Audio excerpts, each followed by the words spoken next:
La pandémie de Covid-19 impacte la chaîne d'approvisionnement des produits santé dans le monde. Le stockage d'équipements de protection personnelle doit être considéré comme un produit de santé répondant aux mêmes standards de bonnes pratiques de stockage que les autres produits pharmaceutiques. Un entrepôt est un monde en mouvement. Les produits de santé entrent dans la zone de réception, où certains pourraient être placés en quarantaine pour le contrôle qualité, avant d'être transférés en zone de stockage pour être rangés. Lorsque les produits sont prêts à être distribués, ils sont placés en zone de préparation des commandes pour être emballés avant d'être transférés en zone d'expédition pour être chargés pour le transport. À chacune de ces étapes, un système doit enregistrer les mouvements des produits pour la traçabilité.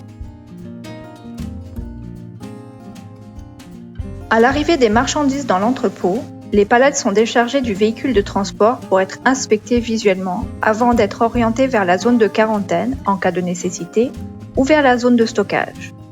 Les détails de la commande et ses quantités sont alors enregistrés dans le système d'information de l'entrepôt, soit en version papier, soit en version informatisée. Les produits pharmaceutiques sont mis en quarantaine lorsqu'ils nécessitent une inspection plus détaillée, en rapport avec les spécificités techniques et la qualité des produits. Ensuite, soit ils seront transférés dans la zone de stockage ou rejetés pour non-conformité. La zone de quarantaine se trouve souvent proche de la zone de réception et est une zone sécurisée.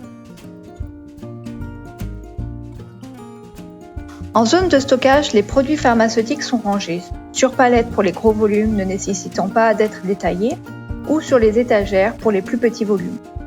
La zone de stockage s'organise en fonction des caractéristiques des produits et de leur spécificité de conservation, telles qu'indiquées par le fabricant: température, lumière, hydrométrie.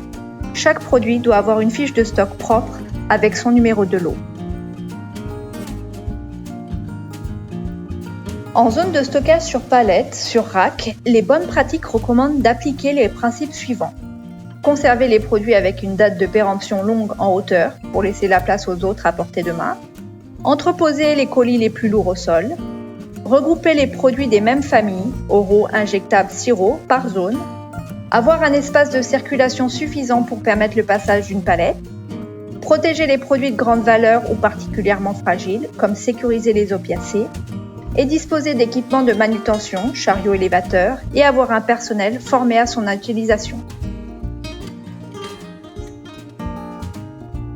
Le stockage sur palette nécessite la mise en place de standards suivants.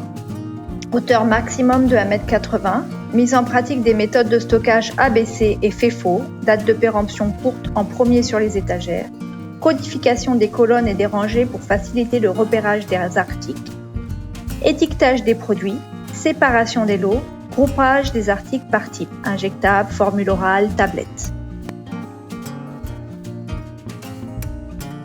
La méthode d'affectation des produits dite ABC est basée sur le principe que 20% des produits représentent 80% des distributions. Sur ce principe, les produits de santé sont alors stockés de façon à ce que les produits les plus distribués, la classe A, soient à portée de main pour la rapidité et l'efficacité. Les produits de la classe B sont stockés en bas et les produits de la classe C sont en haut car rarement distribués. Ils nécessiteront par contre des équipements de manutention type chariot élévateur. La méthode ABC privilégie l'ergonomie pour réduire la pénibilité des employés lors de la manutention de marchandises. Les produits lourds en bas, les produits à forte rotation à portée de main et de la zone de préparation. Il existe d'autres méthodes de rangement des produits de santé dans un entrepôt, toujours dans le but de gagner en efficacité et en temps. La méthode de la taille privilégie le stockage des articles en fonction de leur poids, de manière à ce que les plus lourds soient le plus proches de la zone de préparation des commandes pour réduire les efforts.